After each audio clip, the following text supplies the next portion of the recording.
السلام علیکم ناظرین، میں ہوں میاں عقیل افضل اور میں ہوں ذیشان سید۔ آج کے اس ولاگ میں ہم بات کرنے جا رہے ہیں مختلف ڈیولپمنٹس جو ملک کی تاریخ کا اہم حصہ ہیں، جس میں آڈیو لیکس کا ایک مقدمہ تھا جو کہ اب اسلام آباد ہائی کورٹ میں سماعت کے لیے مقرر ہونے جا رہا ہے۔ پھر عمران خان کو سزا دینے والے جو جج تھے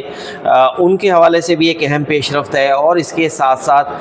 جو تیسری ہم جس پر بات کریں گے وہ کیا ہے جی بتائیے؟ تیسرا جو اہم نقطہ ہے اور وہ ہم سب سے پہلے ڈسکس کریں گے، عمران خان پر حملہ جب ہوا تھا تو آج ان کو 3 سال مکمل ہو گئے، اور اس پہ کیا ڈیولپمنٹ ہے ابھی تک اس پہ بھی ڈسکشن کریں گے۔ لیکن اگر آپ نے ہمارے دونوں چینلز جو کہ میاں عقیل افضل صاحب کے اور ذیشان سید کے چینلز ہیں، دونوں پہ یہ ویڈیو آئیں گے، آپ دونوں چینل کو سبسکرائب کر لیجئے گا، لائک کیجئے گا اور شیئر کیجئے گا۔ میاں صاحب، ہم نے شروع میں کہا تھا کہ 3 چیزیں عمران خان پر حملے سے بات کرتے ہیں۔ آج 3 نومبر ہے اور ایگزیکٹلی 3 نومبر 2022 کو وزیر آباد کے مقام پر عمران خان پر حملہ ہوا۔ وہ ایک احتجاج میں اسلام آباد کی طرف آ رہے تھے اور ان پر فائرنگ ہوئی۔ اس میں کیا ڈیولپمنٹس ہے؟ کوئی آپ کے پاس ابھی تک کوئی انفارمیشن ہے کہ ان 3 سالوں میں کیا ہوا؟ دیکھیں، 3 نومبر جو ہے وہ ایمرجنسی کا بھی دن ہے۔ اچھا، تو عمران خان پر بھی اسی روز حملہ ہوا، اور یقینی طور پر اس کی سب کی جانب سے مذمت بھی کی گئی تھی، لیکن اس کے اسی دن میرے خیال سے ایک ویڈیو بھی آئی تھی، جس ویڈیو میں ایک شخص نے یہ سارا الزام تسلیم بھی کر لیا تھا، لیکن اگرچہ اس ویڈیو کے جو ہے اس ملزم کے الزامات تسلیم کرنے کے باوجود بھی ایک تو اس ملزم کی گرفتاری کو کوئی عوامی طور پر پذیرائی نہیں ملی۔ سمجھا یہ جا رہا تھا کہ اس حملے کے پیچھے ماسٹر مائنڈ کوئی اور ہے۔ ایسا نہیں ہو سکتا کہ کوئی شخص اکیلا انفرادی طور پر اٹھے اور اتنی بڑی ریلی پر اور ایک سابق وزیر اعظم گولی چلائے اور وہ بندے اس کی ضمانت بھی ہو جائے، لیکن بہرحال وہ ضمانت کے خد و خال جو ہوتے ہیں وہ یقینی طور پر اور ہوتے ہیں، کیونکہ میں ہمیشہ اپنے ویلاگز میں یہ ضرور کہتا ہوں کہ کسی بھی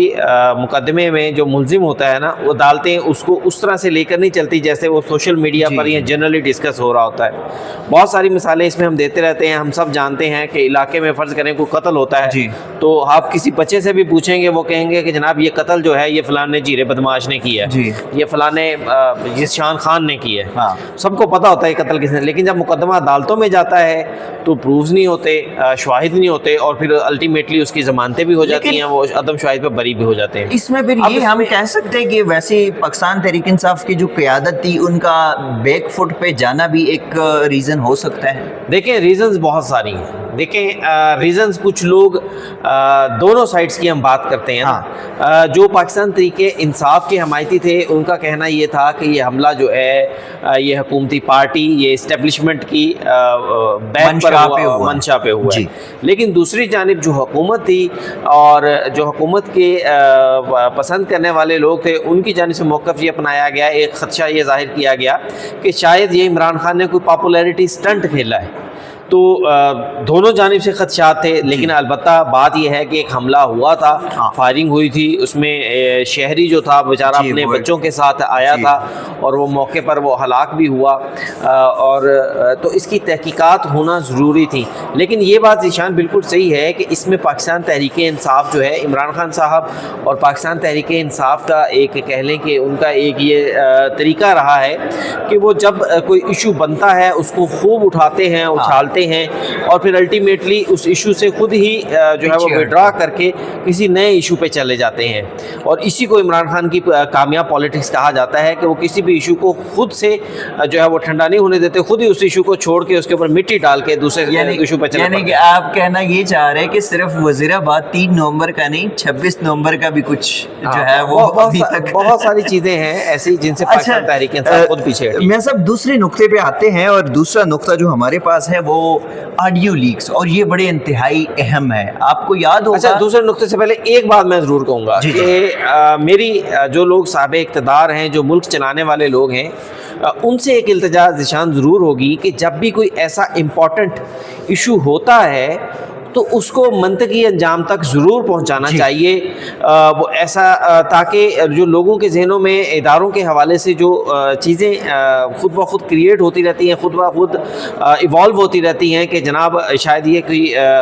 کوئی جو ہے وہ اس کو حکومت کی بیکنگ ہے، ایسی چیزوں کو ختم ہونا چاہیے۔ دوسرا یہ کہ اس میں فار دی فیوچر بھی جو ہے وہ ایک سیفٹی آ جاتی ہے کہ اگر آپ کسی کو انتقام تک یا جو ہے اختتامی مراحل تک پہنچائیں گے تو شاید کوئی جو ہے وہ آگے یہ قدم نہ اٹھائے، تو ایسے انویسٹیگیشن کو اوپن اینڈڈ نہیں رہنا چاہیے۔ اب دوسری خبر کی جانب دوسرا جو آڈیو لیکس کا معاملہ ہے، یہ آڈیو لیکس جب عمران خان کی حکومت تھی تو اپوزیشن کی آڈیو لیکس آتی تھی، اور پھر جب پی ڈی ایم کی حکومت آئی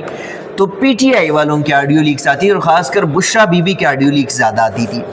اس سے متعلق اسلام آباد ہائی کورٹ میں 2 درخواستیں آئی تھی، اور یہ ایک بشرا بی بی کی جانب سے آئی تھی جو کہ لطیف کھوسہ صاحب جو ہے وہ ان کی وکالت کرتے رہے، اور ایک سابق چیف جسٹس ثاقب نثار صاحب کے بیٹے نجم الثاقب کی ویڈیو تھی۔ اس پر اسلام آباد ہائی کورٹ کے جسٹس بابر ستار نے بڑا ڈیٹیل جو ہے وہ کیس سنا، اور اس میں بڑی ایک امپورٹنٹ ججمنٹ دی تھی، اور پہلی بار ہمیں پتہ چلا کہ ریگولر بیسس کے اوپر جو ہمارے انٹیلیجنس ادارے ہیں وہ پاکستان کے 40 لاکھ شہریوں کی وہ سرویلنس کرتے ہوتے ہیں، ان کی کال جو ہے ان کی اس میں ہوتی ہے۔ اینی وے وہ بڑا لمبی جو ہے وہ فیصلہ تھا، لیکن وہ سپریم کورٹ آیا، اور پھر سپریم کورٹ میں کیا ہوا آج پھر جب سپریم کورٹ آپ بتائیں گے تو پھر ہائی کورٹ پہ واپس میں آؤں گا۔ دیکھیں غالباً 25 جون کو اسلام آباد ہائی کورٹ نے حکم دیا تھا 2024 پی ٹی اے کے مختلف افسران کے خلاف شروع کر دی تھی، پھر اس کے بعد 7 اگست کو سپریم کورٹ آف پاکستان میں ہیئرنگ ہوئی، جسٹس امین الدین خان اور جسٹس نعیم اختر خان نے اس پر ہیئرنگ کی اور کارروائی سے روک دیا۔ اب دیکھیں جو کارروائی سے روک دیا وہ مقدمہ ابھی تک سپریم کورٹ آف پاکستان میں پینڈنگ ہے، اور آئینی بینچ کے اب تو بخیر اس کو اگر سنے گا بھی تو شاید آئینی بینچ کیونکہ جب پہلی ہیئرنگ 7 اگست کو ہوئی تھی 19 کو انہوں نے اسلام آباد ہائی کورٹ کا فیصلہ سسپینڈ کیا اور کہا کہ ہائی کورٹ مزید اس کیس کو نہ سنے۔ اب یہاں پہ ٹویسٹ دیکھیں، سپریم کورٹ میں جسٹس امین الدین صاحب اور جسٹس نعیم اختر افغان نے آرڈر کیا کہ ہائی کورٹ نہ سنے، وہی کیس 4 نومبر یعنی کل کے لیے ہائی کورٹ اسلام آباد ہائی کورٹ میں دوبارہ فکس ہو گیا ہے۔ سپریم کورٹ میں کیس پینڈنگ ہے، ہائی کورٹ میں دوبارہ وہی کیس فکس ہو گیا ہے، لیکن بینچ تبدیل ہو گیا۔ پہلے وہ جسٹس بابر ستار صاحب سنتے تھے، اب وہ کل سنیں گے اس کو جسٹس محمد اعظم خان صاحب۔ تو مجھے یہ بتائے کہ سپریم کورٹ کی تو وہ آرڈر ہے آلریڈی کہ ہائی کورٹ نہ سنے، تو پھر یہ فکسیشن کیسے ہوگی سال بعد؟ نہیں ہو سکتا ہے ذیشان اس میں کہ رجسٹرار ہائی کورٹ کی آفس کی جانب سے یہ کوئی غلطی سے فکس ہو گیا ہو، یہ ابھی تو ہم کچھ نہیں کہہ سکتے، لیکن دوسری جانب بہت ساری چیزیں ایسی بھی ہو رہی ہیں جو کہ اسلام آباد ہائی کورٹ میں جس کی وجہ سے ہم کچھ لوگوں کی یہ سوچ پیدا ہو جاتی ہے کہ شاید یہ ساری چیزیں جو ہیں یہ کسی پلان کے تحت جو ہیں وہ چل رہی ہیں، لیکن اس مقدمے میں میرا نہیں خیال کہ کچھ ایسا ہوگا۔ بہرحال اس مقدمے میں آپ کو شاید یاد ہوگا جب عمران خان کی گورنمنٹ گئی تھی تو اس گورنمنٹ کے جانے کے بعد ایک نہیں بہت ساری آڈیو لیکس آئی تھی، اور پورا ہر روز ایک نئی آڈیو لیکس آ رہی تھی۔ ہم دیکھ رہے تھے کہ سوشل میڈیا پر کچھ آڈیو لیکس جو تھی وہ گورنمنٹ کی جانب سے سنائی جاتی تھیں۔ اب ان میں 2 طرح کے سوال اٹھتے تھے، ایک سوال یہ اٹھتا تھا کہ جن کی آڈیو لیکس ہوتی تھی، بشرا بی بی ہو، نجم ثاقب ہو، سپریم کورٹ بار کے سابقہ صدر تھے آبو زبیری تھے، علیمہ خان وہ زلفی بخاری کے تھے، عمران خان کے، اسد عمر کی جانب سے ان کی کبھی بھی تردید نہیں کی جاتی تھی، بلکہ اس کے رسپانس میں یہ کہا جاتا تھا کہ یہ آڈیو ریکارڈنگ نہیں ہونی چاہیے۔ لیکن دوسری جانب جو کرٹکس ہے وہ یہ کہتے ہیں کہ عمران خان خود اپنے دور میں کہتے رہے ہیں کہ جناب ہونی چاہیے ایجنسی جو ہے، جب عمران خان حکومت میں تھے تو مریم نواز کی اکثر آڈیو لیک ہوتی، بالکل، اور اس میں وہ کبھی صحافیوں کے حوالے سے کچھ کہتی تھی، کبھی جو ہے نا اپنی سیاسی گفٹ دینے کے حوالے سے، کبھی تحفے تحائف، اور بڑا ایک اس پہ جو ہے نا تنقید تھا۔ اور ایون دیٹ آپ کو یاد ہوگا ایک کیبنٹ ڈویژن کی بھی ایک آڈیو جو کیبنٹ میٹنگ تھی اس کی بھی ایک آڈیو لیک ہو گئی تھی، وہ غالباً جس میں شہباز شریف صاحب کسی مشین کے وہ خریدنے کی بات ہو رہی تھی، تو ان سے وہ کہا جا رہا تھا کہ ایک حساب سے تو ایسے اگر میاں صاحب ہم دیکھیں تو ہے تو یہ بڑا خطرناک معاملہ۔ مطلب اگر ایک وفاقی کابینہ کی آڈیو تک لیک ہو جاتی تھی، اب تو خیر وہ معاملہ کسی حد تک روک گیا ہے، لیکن ظاہر ہے سیاستدانوں کو کہ ایک طرف اگر آپ کی حکومت میں ہو تو ٹھیک ہے، دوسری کی حکومت میں تو غلط ہو. یہی شہباز شریف صاحب جب حکومت میں نہیں تھے، اپوزیشن میں تھے، تو یہ لوگ کہتے تھے غلط ہو رہا ہے، پھر جب یہ حکومت میں ہے تو کہتے ہیں ٹھیک ہو رہا ہے. تو لیکن اب جو ہے وہ صرف نقطہ یہی ہے کہ سپریم کورٹ نے منع کیا تو ہائی کورٹ پھر کیسے اس کیس کو، وہی بات ہے آپ نے کہہ دیا غلطی، لیکن کسی نتیجے پر پہنچنے سے پہلے میں تو یہ کہوں گا کہ ہمیں کل کی سماعت کا جو ہے نا وہ ویٹ کرنا چاہیے. پاسبل ہے کل کیس فکس ہو جی، اور اس کے بعد کہہ دیا جائے کہ جناب سپریم کورٹ کی جانب سے حکم امتناعی ہے تو ہم نہیں سن سکتے. لیکن سپریم کورٹ میں بھی وہ کیس مطلب سال سے زیادہ ہو گیا، وہ پڑا ہوا ہے. 19 اگست کو آرڈر اور آج 3 نومبر ہے. یہ بات ضرور ہے. 2024 اور 2025 ابھی تک اس کیس کو فکس بھی نہیں کیا. سپریم کورٹ کی جانب سے ضرور اس کیس کو سنا جانا چاہیے.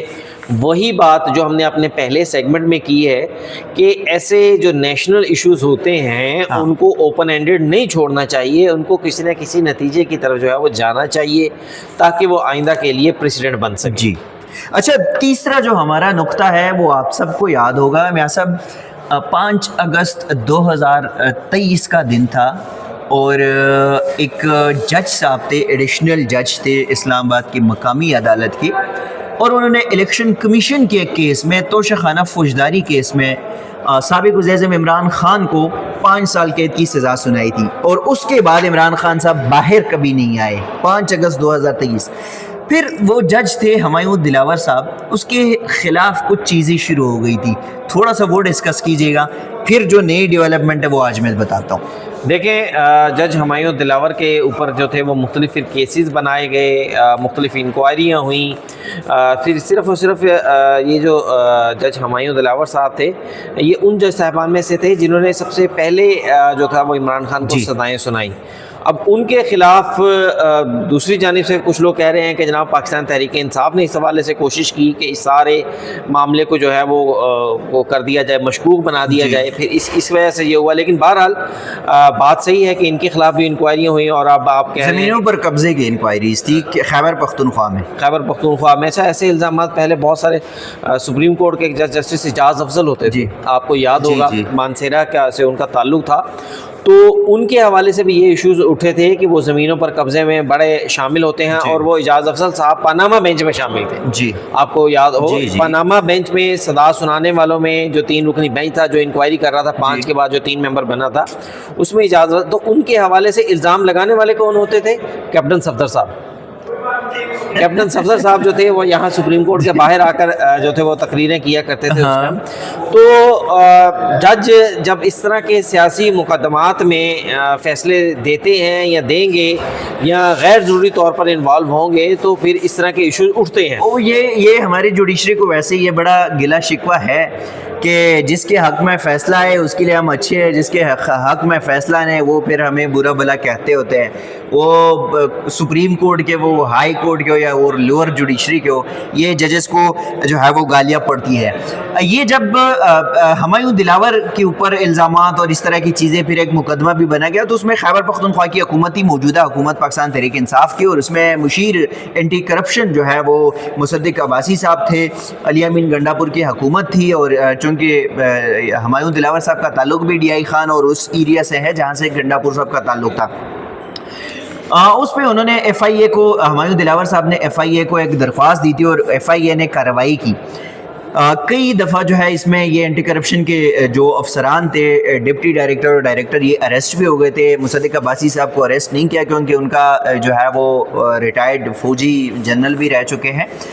بٹ دا تھنگ از کہ پھر اس کے بعد ابھی ریسنٹلی ان کی وارنٹ گرفتاری بھی ان لوگوں کی جاری ہوئی ہے. اور پھر ایک ڈائریکٹر صاحب ہے صدیق انجم صاحب، انہوں نے اسلام آباد ہائی کورٹ میں بریت کی ایک درخواست دائر کی تھی، اور اسلام آباد ہائی کورٹ کے جسٹس انعام امین منہاس صاحب نے اسی اکتوبر کے مہینے میں ان کی وہ بریت کی جو درخواست تھی وہ خارج کی تھی. اور پھر انہوں نے ایک عبوری ضمانت کے لیے اسلام آباد کے سیشن کورٹ سے رجوع کیا تھا. اسلام آباد کے سیشن کورٹ نے ان کی عبوری جو ضمانت ہے وہ خارج کی تھی، اور پھر انہوں نے اسلام آباد ہائی کورٹ سے رجوع کیا تھا. اور اسلام آباد ہائی کورٹ کے جسٹس انعام امین منہاس صاحب کے پاس ان کی وہ درخواست لگی تھی آج، اور انہوں نے جیسے دیکھا تو انہوں نے کہا میں یہ کیس نہیں سن سکتا کیونکہ میں ایک کیس ان کا سن چکا ہوں. اور فائل جو ہے وہ انہوں نے چیف جسٹس سرفراز ڈوگر صاحب کو واپس بھجوا دی کہ نیا بینچ جو ہے وہ تشکیل دے. اب یہ تو ظاہر ہے کہ ایک جج کے خلاف ایک جو ہے وہ ایک سوشل میڈیا کیمپین چلی, لیکن اس پہ جنہوں نے چلائی وہ سائڈ پہ ہے, اور ایک طرف جوڈیشری ایک طرف بیوروکریسی ہے. جج صاحب کی درخواست تھی تو جو سول بیوروکریسی کے افسران ہیں وہ بیچارے رلتے جا رہے, وہ رگڑے میں کھائے جا رہے, اور جو مین جس کا ویڈیو بیان آیا تھا اس کے حوالے سے کچھ بھی نہیں ہے. مصدق عباسی صاحب ہے, اس کو نہ اریسٹ ہے, نہ کچھ اور ہے, نہ کچھ اور ہے. باقی جو سرکاری ملازمین ہیں ظاہر ہے وہ اگر کسی کو آپ ڈائریکٹر لیول کا بندہ ہے, اسسٹنٹ ڈائریکٹر ہے, ان کو آپ 17-18 گریڈ کے افسران ہیں, ان کو اگر آپ گرفتار کریں تو ان کا کیریئر بھی آپ نے وہ کہتے ہیں نا وڑ گیا نا پھر. اینی وے ناظرین, یہ 3 چیزیں تھیں جو ہم نے آج ڈسکس کی آپ کے سامنے. میاں صاحب اپ ٹو یو, کلوزنگ ہی کر لیں. اجازت دیجیے, لیکن اپنے کمنٹس میں رائے دینا بالکل مت بھولیے گا. چینلز کو لائک, سبسکرائب اور شیئر کرنا ویڈیو کو مت بھولیے گا. اجازت دیجیے, اللہ حافظ.